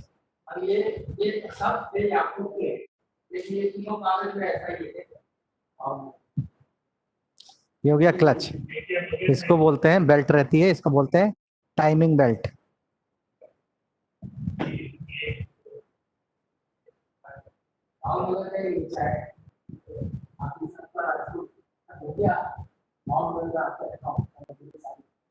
इसको बोलते हैं टाइमिंग बेल्ट जो कि यहाँ मोटर से कनेक्टेड रहती है। मोटर चलेगी इस बेल्ट के द्वारा ये क्लच घूमेगा। क्लच घूमेगा तो गियर बॉक्स ऑपरेट करेगा। गियर बॉक्स ऑपरेट करेगा तो ये गियर बॉक्स की जो लिंक है सॉफ्ट चलेगी। सॉफ्ट से कनेक्टेड लिंक ऑपरेट होगी। लिंक ऑपरेट होगी तो ये कनेक्टिंग लिंक घूमेगी। कनेक्टिंग लिंक घूमेगी तो ये जो है हमारी मेन सॉफ्ट लिंक को ऑपरेट करेगी, जिससे कि हमारी मेन सॉफ्ट घूमेगी और हमारा इससे कनेक्टेड बैरियर जो है ऑपरेट हो जाएगा।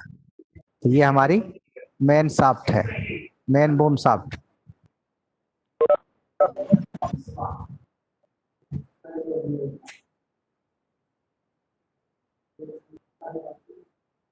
ये है बूम सॉफ्ट।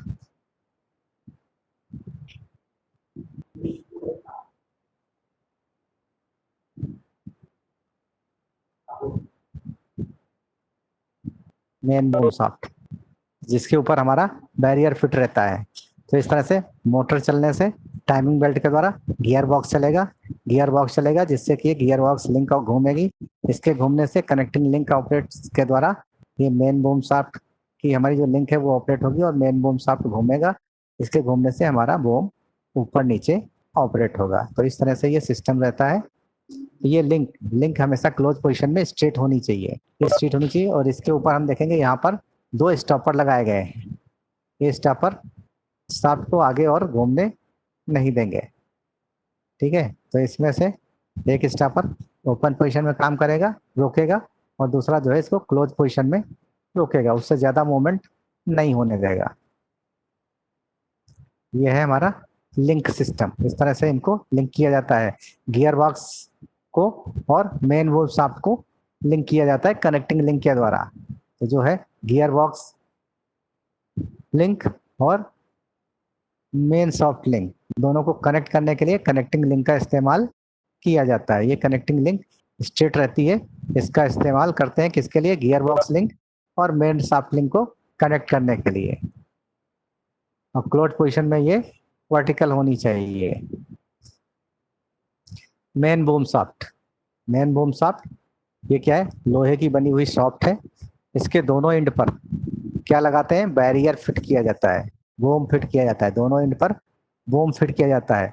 जब लिंक सिस्टम चलता है तो मेन बूम शाफ्ट भी ऑपरेट होता है और इस शाफ्ट पर जो है लिमिट स्विच LS3 फिट किया, LS3 LS4 LS5 इसी मेन बूम शाफ्ट के ऊपर फिट किए जाते हैं। बैरियर का पेडेस्टल, चैनल वेट और बूम है ना, इस प्रकार का हमारा ये पेडेस्टल है। टॉप व्यू है इसका, टॉप व्यू, पेडेस्टल का टॉप व्यू यानी ऊपर से नीचे की ओर देखने पर, ऊपर से देखते हैं तो हमें ये मेन बूम शाफ्ट दिखाई देती है। मेन बूम शाफ्ट यहाँ दिखाई देती है, ठीक है। इस मेन बूम शाफ्ट के ऊपर ये बैलेंस चैनल लगा रहता है। बैलेंस चैनल ऐसा सी टाइप का लगा रहेगा जो कि मेन बूम शाफ्ट के ऊपर फिट रहेगा। और यहाँ अंदर में क्या रहेगी, ड्राइव मैकेनिज्म फिट रहेगी पेडेस्टल के अंदर, गियर बॉक्स फिट रहेगा, कनेक्ट और लिंक रहेंगी इनकी, ठीक है ना, मोटर लगी रहेगी इसके अंदर ड्राइव मैकेनिज्म में। इस सी चैनल पर जो है यहाँ पर बूम होल्डर रहेगा, इसको बोलते हैं बूम होल्डर। इस बूम होल्डर के अंदर इस बूम को है ना, इस बूम को इस बूम होल्डर के अंदर डाल के इस बोल्टों के द्वारा इसको टाइट कर दिया जाता है, जिससे बूम इसके हमारे सी चैनल के साथ कनेक्ट हो जाता है। इधर आपका रोड है, ठीक है, तो ये रोड से बाहर फिट किया जाता है। इसके बैलेंस करने के लिए, इस बूम को बैलेंसिंग के लिए यहाँ पर पीछे वेट, लार्ज साइज के बैलेंस वेट लगाए जाएंगे और यहाँ अंदर स्मॉल साइज का बैलेंस वेट लगा रहेगा। इनको बैलेंसिंग करने के दोनों दोनों साइड में जो है वेट चढ़ाए जाएंगे, लार्ज साइज के बैलेंस वेट, जिनको हम बैलेंसिंग वेट कहते हैं, ठीक है ना। तो ये वेट लगाए जाएंगे, बैलेंसिंग वेट, ये अंदर छोटे साइज का रहेगा और बाहर में बड़े साइज के लगाए जाएंगे। और आवश्यकता पड़ने पर बड़े के बाद छोटा साइज का भी फिट किया जाएगा।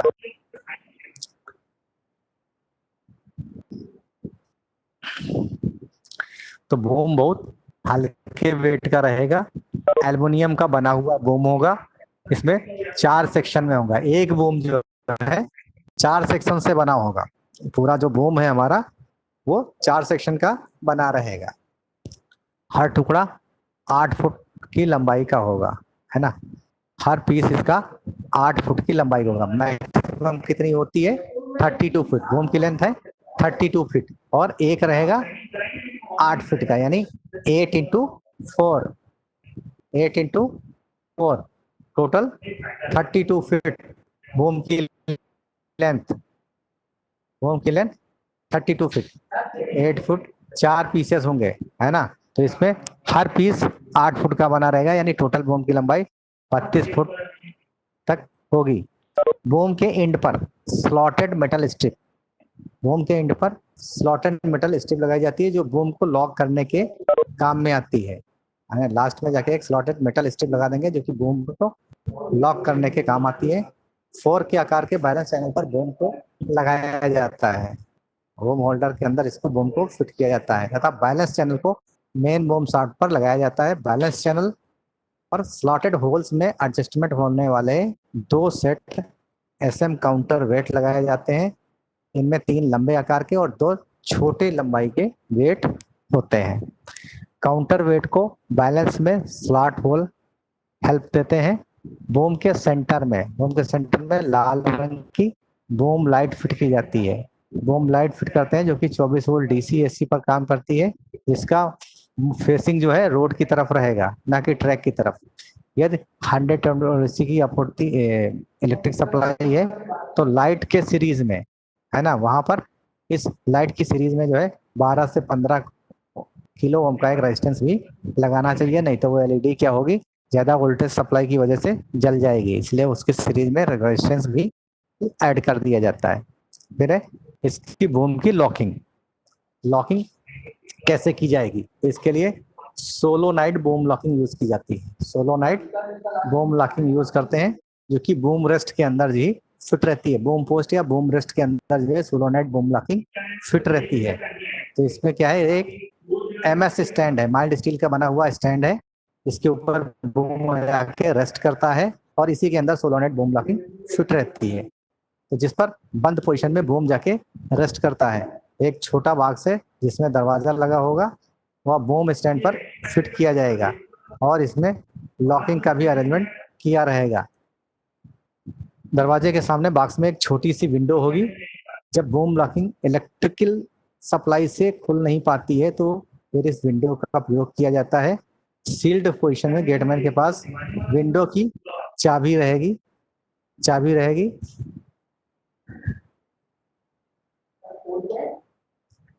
छोटे बॉक्स में सोलोनाइट लॉकिंग लीवर और रीड स्विच को रखा जाता है। रीड स्विच यानी बूम लॉक के कॉन्टैक्ट है ना, बूम लॉक को डिटेक्ट करने वाला एक स्विच रहता है जिसको हम फिर रीड स्विच बोलते हैं, तो वो भी इसके अंदर फिट रहेगा। सोलोनाइट लॉकिंग किस तरह की रहेगी, इस प्रकार की इसकी बनावट रहेगी, हम देखेंगे सोलोनाइट लॉकिंग की। तो बूम रेस्ट के बॉक्स के अंदर फिट रहेगी। यहाँ पर एक फलक्रम होगा जिसके ऊपर ये मूव करेगी, इधर और उधर मूव करेगा। इसी फलक्रम के ऊपर ये आगे पीछे मूव करेगा। तो यहाँ पर ये फलक्रम रहेगा जिसपे ये मूव करेगी। इधर में डेड वेट लगा रहेगा, ठीक, इस वेट की वजह से ये वापस अपनी पोजीशन में आ जाए। ठीक है, यहाँ सोलोनाइट का फ्लंजर कनेक्ट किया जाएगा। तो यहाँ इधर एक सोलोनाइट कॉइल रहेगी, इसके अंदर ये प्लंजर ऑपरेट होगा सोलोनाइट कॉइल के अंदर। तो ये प्लंजर से जो है ये कनेक्ट रहेगा हुक। तो ये जब कॉइल ऑपरेट होगी तो प्लंजर ऑपरेट होने से ये हुक बाहर आएगा और इसको जो है वापस खींच लेगा, जिससे कि बूम हमारा अनलॉक हो जाएगा। तो ये बूम का हुक है, बूम का हुक है जो इसके अंदर आके और इसको लॉक कर देता है। इसके स्लॉटेड पोजीशन में जाके हुक इसको लॉक कर लेगा। Energize solenoid full lock lever, जब सोलोनाइट इनर्जाइज होगी तो इस लॉक लीवर को अपनी ओर पुल कर लेगी, बाहर की ओर खींच लेगी, जिससे कि बूम हमारा फ्री हो जाएगा। तो इसको बोलते हैं हम लॉक लीवर। ये हमारा लॉक लीवर और ये हो गया बूम हुक। तो बूम हुक को लॉक लीवर लॉक रखता है और जब इसको खोलने के लिए सप्लाई दी जाती है तो सोलोनाइट कॉइल को सप्लाई मिलते प्लंजर ऑपरेट होता है और ये लॉक लीवर को वापस अपनी ओर बाहर खींच लेता है, जिससे कि बूम हुक फ्री हो जाता है और बूम हमारा खुल जाता है। क्लोज पोजीशन में आके जब लॉक होता है तो यहाँ पर एक रीड स्विच लगा रहता है, रीड स्विच, जो कि इसको रीड करता है कि ये अपनी पोजीशन में आ गया, लॉक पोजीशन में है या नहीं है, उसको रीड करने के काम आता है। यहाँ पर रीड स्विच लगा रहेगा और ये बूम हुक के ऊपर जो है एक मैग्नेट लगा रहेगा। इस बूम हुक के ऊपर बूम मैग्नेट लगा रहेगा। तो जब ये मैग्नेट इस रीड स्विच के सामने आएगा और इनकी जो है डिस्टेंस जो है एक लिमिट में आ जाएगी तो ये कांटेक्ट मेक हो जाएगा। इस कांटेक्ट को मेक होने से जो है हम इसको सप्लाई को रीड कर लेंगे। तो ये जो है यहाँ क्या रहेगा, नॉन मैग्नेटिक एल्युमिनियम बेस के ऊपर जो है इस बूम मैग्नेट को फिक्स किया जाता है, फिट किया जाता है। तो ये हमारी है बूम लॉकिंग। तो क्या है, ये विद्युत चुम्बकीय यानी इलेक्ट्रोमैग्नेटिक होती है। 24 वोल्ट डीसी या 110 वोल्ट एसी पर काम करने के लिए डिजाइन किया जाता है। जब गेट खोला जाता है तो ये बूम को खोलने के लिए काम में लाया जाता है। ये 25 mm का स्ट्रोक बनाता है और 2.25 kg वेट को जो है खींचता है। लिमिट स्विच LS3 से ऑपरेटेड सोलोनाइट की फीड को कंट्रोल करता है। यहाँ पर डेड वेट रहेगा, तो जैसे ये खुल जाएगी और सोलोनाइट कॉइल की फीड कट जाएगी, फीड कट जाएगी तो प्लंजर वापस आ जाएगा, जिससे कि डेड वेट की वजह से जो है हमारा लॉक लीवर अपनी नॉर्मल पोजीशन में वापस आ जाएगा। और बंद करते समय इसको यहाँ देखेंगे स्लॉटेड बनाया गया है। तो इसके ऊपर जब ये बूम हुक गिरेगा, बूम हुक गिरेगा तो स्लॉटेड होने की वजह से ये इसको इधर बाहर की ओर पुश करेगा, बाहर की ओर पुश करेगा, जिससे इसको धक्का मार के ये नीचे आ जाएगा और इसके स्लॉट में हुक जाके फंस जाएगा। यानी बंद करते समय इसमें किसी पावर सप्लाई की जरूरत नहीं है, लेकिन इसको अनलॉक करने के समय जो है इसकी सोलोनाइट कॉइल को सप्लाई की आवश्यकता पड़ती है।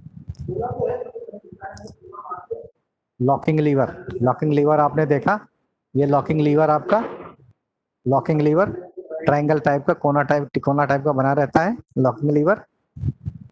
कॉर्नर के सेंटर में फलक्रम, ये एल आकार का लीवर होगा। जब बूम रेस्ट पर बूम रुकता है तो ये बूम को लॉक कर देता है। फिर रीड स्विच, रीड स्विच आपने देख लिया, बूम लॉक कॉन्टैक्ट। ये कॉन्टैक्ट इस आशय की पुष्टि करता है, इसलिए काम में लाया जाता है कि बूम पूर्णतया बंद पोजीशन में आ गया है, उसको रीड करने के काम आता है। बूम हुक के ऊपर सोलोनाइट द्वारा ऑपरेटेड बूम लॉकिंग लीवर बंद पोजीशन में आ गया है। यदि दोनों दशाओं में से कोई भी एक नहीं मिलती है तो स्विच का कॉन्टैक्ट नहीं ऑपरेट होगा।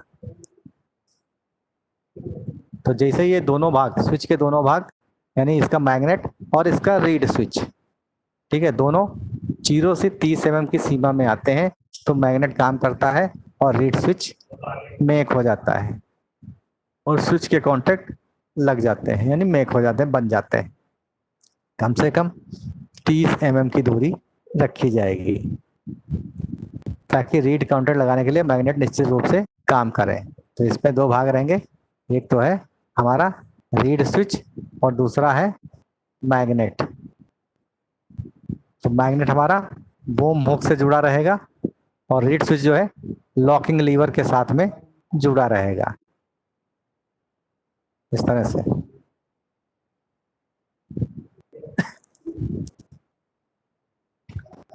तो इसमें ऑपरेशन के लिए अलग अलग मोड है कि इसको हम दोनों बैरियर को एक साथ चला सकते हैं या एक के बाद एक को चला सकते हैं, एक को बंद रख सकते हैं, दूसरे को चला सकते हैं। और इसमें पावर से ऑपरेट कर सकते हैं, मैनुअल हैंड जनरेटर के द्वारा ऑपरेट कर सकते हैं तथा इमरजेंसी डायरेक्ट क्रैंक का ऑपरेशन भी कर सकते हैं। इस तरह से ये अलग अलग ऑपरेशन मोड इसके अंदर प्रोवाइड किए जाते हैं। पावर से ऑपरेट करने के लिए बटन को दबाने पर, कंट्रोल पैनल पर लगे बटन को दबाते हैं तो ये ऑपरेट होता है।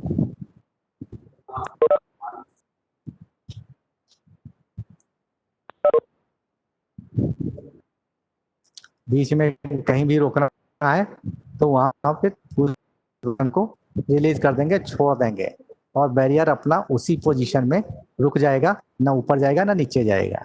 और अगर बीच में से इसको वापस करना है, यानी हमने बंद करना शुरू किया और सेंटर में आके जो है रोक दिया, फिर हम जो है बंद करने बजाय हमें हो जाए उल्टा उसको वापस खोल देना है, तो वापस हम उसी दिशा में भी इसको चला सकते हैं। तो उस समय जो है दूसरा बटन ऑपरेट करेंगे, बंद होने के बाद खुला अथवा बंद बटन को असर दबाएंगे तो ये वापस उल्टी पोजीशन में चलना शुरू कर देगा। इस तरह से दोनों बैरियर को हम सेपरेट भी ऑपरेट कर सकते हैं, एक को ऑफ करके दूसरे को चला सकते हैं। हैंड जनरेटर के द्वारा भी, जिसको पावर सप्लाई फेल होने पर हैंड जनरेटर के द्वारा भी इनको ऑपरेट किया जा सकता है। और जो है या इंडिविजुअल क्रैंक हैंडल के द्वारा भी जो है इसको हम ऑपरेट कर सकते हैं। और बीच में से कहीं भी किसी भी दिशा में इसको सेंटर में और उल्टी दिशा में रोक सकते हैं, कहीं भी इसको रोका जा सकता है।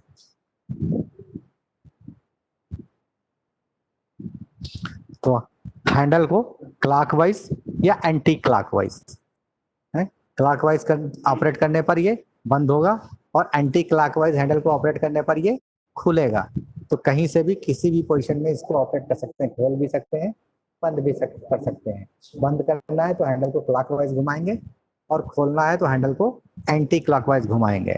और एक बार क्रैंक हैंडल अगर इसके अंदर फिट कर दिया तो फिर पावर ऑपरेशन इसका बंद हो जाएगा, फिर हैंडल से ही ऑपरेशन होगा। और पावर ऑपरेशन करना है तो फिर हैंडल को बाहर निकालना पड़ेगा, हैंडल को निकालेंगे तो इसके कंट्रोल कॉन्टैक्ट मेक होंगे और जो है इससे पावर ऑपरेशन शुरू होगा।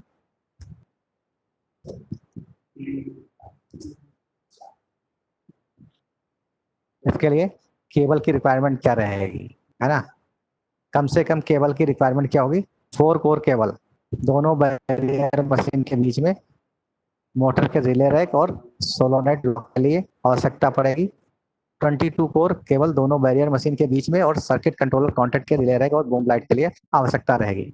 कम से कम 4 कोर केबल प्रत्येक बैरियर मशीन के बीच और उससे संबंधित रोड के दूसरे सिरे पर संबंधित बूम ब्लॉक के लिए आवश्यकता पड़ेगी।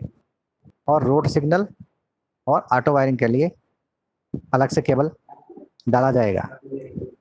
बैरियर कंट्रोल पैनल के लिए रिले रूम से, रिले रैक से केबल आवश्यकता के अनुसार डालेंगे। मोटर की वायरिंग, जो मोटर इस कार्य के लिए दी गई वो क्या है, पीएमडीसी है। पीएमडीसी मतलब permanent magnet DC direct current, permanent magnet direct current motor है।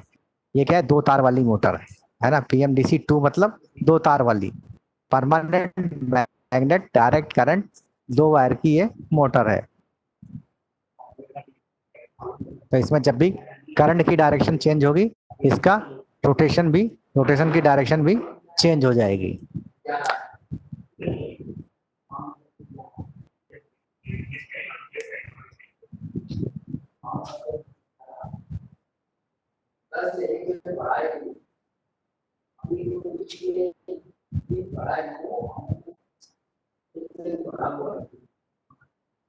Solenoid lock coil 24 volt DC power पर कार्य करता है। सोलोनाइड की जो कॉइल है वो 24 वोल्ट डीसी पर कार्य करती है। जब सोलोनाइड कॉइल की कंट्रोल स्पीड दी जाती है तो निम्न बिंदुओं को ध्यान रखा जाए। इस बात का ध्यान रखा जाए कि सोलोनाइड की फीड लगभग 0 से 25 डिग्री सेंटीग्रेड, यानी जब बूम हमारा क्लोज हो रहा है और 25 डिग्री पर आ जाए तो 25 से 0 डिग्री के बीच में सोलोनाइड कॉइल को जो है सप्लाई मिलती रहनी चाहिए। ठीक है, क्योंकि बंद होते समय किसी सप्लाई की जरूरत नहीं है, लेकिन खोलने के समय जो है इस सोलोनाइड कॉइल को सप्लाई की आवश्यकता पड़ेगी, इसलिए LS3 स्विच का यहाँ पर यूज किया जाएगा। तो यहाँ पर LS3A स्विच द्वारा ये सप्लाई प्राप्त होती है, यानी ये कॉन्टेक्ट बनता है 0 से 25 डिग्री के बीच में। इस कॉन्टेक्ट के थ्रू जो है इसकी कॉइल को सप्लाई दी जाती है। दोनों ऑपरेशन में खुलने या बंद होने में के हो तो खुलने के प्रारंभ में के साथ ही सोलोनाइड कॉइल और मोटर को फीड दी जा सकती है। इसी तरह बूम लाइट, बूम के ऊपर जो लाइट लगाते हैं कि क्लोज पोजीशन में ये बूम की लाइट जलनी चाहिए, जिससे कि रोड यूजर्स को दिखाई दे नाइट में और पता लगे कि बूम जो है क्लोज है। ये LED बेस्ड लाइट रहती है, 24 वोल्ट AC या DC पर कार्य करती है। अगर इसको 110 वोल्ट की सप्लाई दी जानी है तो लगभग 12 से 15 किलो ओम का एक रेजिस्टेंस जो है इस लाइट सर्किट में कहा सीरीज में, है ना, सीरीज में फिक्स किया जाना चाहिए इसके सर्किट में। बूम की बैलेंसिंग बहुत ही इंपॉर्टेंट फैक्टर है इस गेट के लिए, बूम की बैलेंसिंग। अगर बैलेंसिंग सही रहेगी तो हमारा ड्रा होने वाली करंट भी लिमिट में रहेगी। अगर बैलेंसिंग नहीं है तो अनबैलेंस करंट पे बूम ऑपरेट होगा। ठीक है, तो अनबैलेंस बूम ओवरलोड मोटर की स्थिति पैदा ना हो, है ना, इसलिए बूम का बैलेंसिंग उचित रूप से किया जाए, है ना, कि मोटर अनबैलेंस नहीं हो, इसलिए बूम की बैलेंसिंग जरूरी है दोनों कंडीशंस में, है ना, चाहे क्लोज हो चाहे ओपन हो, दोनों कंडीशन में इलेक्ट्रिक करंट लगभग समान होनी चाहिए। बंद होते समय जितनी इलेक्ट्रिक करंट की जरूरत है, खोलने के समय भी उतनी ही करंट की आवश्यकता होनी चाहिए। तो इस प्रकार का इसका एडजस्टमेंट करना चाहिए। तो इसको बैलेंस वेट के द्वारा एडजस्ट करेंगे बूम को। लगभग थोड़ी बूम साइड की ओर संतुलन होना चाहिए ताकि बूम टिप स्टैंड रोवर पर उचित रूप से टिक जाए, यानी कि थोड़ा सा वेट आगे की ओर रहना चाहिए, है ना, रोड साइड में थोड़ा सा बूम का वेट रहना चाहिए, जिससे कि जो है ये आसानी से जो है जो बूम का टिप है वो जाके रेस्ट पे ऊपर आराम से जाके टिक जाए। कम से कम फोर्स के द्वारा बूम को उठा करके ये जांच की जा सकती है। तो बूम की टिप पे जाके 2 उंगली लगाकर इसको उठाकर हम चेक कर सकते हैं कि इसको उठाने के बाद उन्हें 10 सेंटीमीटर ऊपर जाके इसको छोड़ दें तो वो वापस अपने रेस्ट पोजीशन में आ जाना चाहिए। तो हम समझेंगे कि आसानी से ऊपर उठ गया 2 उंगली से और वापस अपनी पोजीशन में आ गया, यानी इसी बैलेंसिंग ठीक है। इस तरह से इसको चेक किया जा सकता है। तो आप इस बात की जांच करें 30 से 40 mm आसानी से बूम को उठा सकें और बल हटाने पर ये वापस अपने रोवर पैड्स पर जाके आके रेस्ट कर जाए। इस बैलेंसिंग की प्रोसेस को सोलोनाइड लॉक सिस्टम के उचित रूप से कार्य करने को भी सुनिश्चित करेगी। अगर बैलेंसिंग प्रॉपर रहेगी तो हमारा सोलोनाइड लॉक सिस्टम भी प्रॉपर रूप से काम करता रहेगा। कनेक्टिंग लिंक की स्थिति का एडजस्टमेंट, कनेक्टिंग लिंक है उसको किस तरह से एडजस्ट करेंगे। तो मेन बूम शाफ्ट से गियर बॉक्स, कनेक्टिंग लिंक कहाँ लगती है, मेन बूम शाफ्ट से गियर बॉक्स को जोड़ने वाले लिंक सिस्टम की जो है ऐसी संरचना रखते हैं कि जब खोलते हैं तो गियर लिंक के कम आधा स्ट्रोक उपलब्ध हो और उससे पहले बूम लॉक ऑपरेट हो जाए। गियर बॉक्स की स्थापना पर आवश्यक पैकिंग उपयुक्त करने द्वारा लिंक की इस सेटिंग को प्राप्त कर सकते हैं। स्नबिंग रजिस्टर, स्नबिंग रजिस्टर की सेटिंग है ना, जो स्नबिंग सर्किट के लिए स्नबिंग रेजिस्टेंस लगाई जाएगी है, उसको किस तरह से सेट किया जाएगा। तो क्लोज पोजीशन में अंत में आसानी से रोकने के प्रोसेस को जो है स्नबिंग रजिस्टर के द्वारा सही मान में सेलेक्ट करके प्राप्त किया जा सकता है। स्नबिंग रेजिस्टेंस को प्रारंभ में सर्किट में लाया जाता है और LS3 लिमिटिंग स्विच की सहायता से ऑपरेशन के अंत तक लाया जाता है। 23 से 24 वोल्ट डीसी के इनपुट वोल्टेज के लिए स्नबिंग रेजिस्टेंस को लगभग कहाँ सेट करेंगे, 4 से 6 ओम तक, 4 से 6 ओम के बीच में इसको सेट करेंगे 24 वोल्ट डीसी के लिए। 24 वोल्ट डीसी के लिए इसको 4 से 6 ओम तक सेट करेंगे। और पावर वोल्टेज के लिए सेटिंग कम होना चाहिए, जबकि हाई वोल्टेज के लिए ओम मान सेटिंग हाई होना चाहिए। यदि प्रतिरोध मान को बहुत अधिक कर दिया जाए तो ये मोटर के फेलियर का कारण भी बन सकता है कि मोटर फिर ऑपरेट नहीं हो, उसको मिलने वाली फीड कम हो जाएगी, जिसकी वजह से।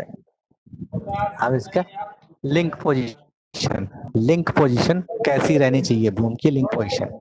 तो ये हमारा main shaft, main shaft, main shaft की लिंक ये रही, और गियर शाफ्ट लिंक ये रही, गियर शाफ्ट लिंक और ये मेन शाफ्ट लिंक, इसको जोड़ने वाली है कनेक्टिंग लिंक। ठीक है, ये हमारी connecting link, main shaft link और गियर बॉक्स लिंक है ना। इसकी पोजीशन कैसी होनी चाहिए, तो ये क्या है, बूम चैनल। बूम चैनल जो है क्या है, हम देख रहे हैं हॉरिजॉन्टल पोजीशन में है, हॉरिजॉन्टल पोजीशन में है, हॉरिजॉन्टल पोजीशन में है, तो उस समय ये लिंक सीधी स्ट्रेट होनी चाहिए, स्ट्रेट होनी चाहिए, स्ट्रेट रहनी चाहिए। ये इसकी करेक्ट पोजीशन है ना, करेक्ट पोजीशन है लिंक की, कि जब बूम हमारा पूरा 0 डिग्री पर हो, 0 डिग्री पर हो, जो चैनल है बूम चैनल और बूम 0 डिग्री पर है, उस समय ये जो हमारी कनेक्टिंग लिंक है वो स्ट्रेट होनी चाहिए, वर्टिकल एकदम रहनी चाहिए। ठीक है, अगर हमारा बूम चैनल 0 डिग्री पर है, बूम चैनल 0 डिग्री पर है, लेकिन कनेक्टिंग लिंक, कनेक्टिंग लिंक और gear box link, connecting link और गियर बॉक्स लिंक दोनों एक सीध में नहीं है, दोनों एक सीध में नहीं है। इसका मतलब ये हुआ कि जो है इसकी पोजीशन जो है सही नहीं है, इनकरेक्ट है, ये पोजीशन सही नहीं है, इनकरेक्ट है, इसको एडजस्ट करने की आवश्यकता है। तो यहाँ पर जो है इसके जो है गियर बॉक्स नीचे जो पैकिंग सिम्स लगी हैं, इनको कम करने की आवश्यकता है, कम ज्यादा हो गई है, इसलिए ये स्ट्रेट नहीं हो रही है। तो इसको जो है यहाँ से कम करने की आवश्यकता है, इसको कम करना चाहिए। और दूसरी है कि जो है पोजीशन हमारी ये लिंक, गियर बॉक्स लिंक और कनेक्टिंग लिंक दोनों स्ट्रेट हो गई हैं, दोनों स्ट्रेट हो गई हैं, लेकिन हमारा बूम जो है 0 डिग्री पर नहीं आ पा रहा है, बूम जो है हमारा स्ट्रेट पोजीशन में नहीं आ पा रहा है, ऊपर है थोड़ा, जबकि ये लिंक सीधी हो गई है, ये स्ट्रेट में नहीं आ पाया है। इसका मतलब क्या है कि यहाँ पर पैकिंग और बढ़ाने की आवश्यकता है, पैकिंग सिम्स जो है गियर बॉक्स के नीचे पैकिंग सिम्स की आवश्यकता है, इसके जब ऊपर बढ़ाएंगे तो इससे जो है ये फिर बूम हमारा नीचे आएगा। तो ये भी इनकरेक्ट पोजीशन है लिंक की, इसका भी ध्यान रखना है इंस्टॉलेशन के समय एडजस्ट करने के टाइम पे।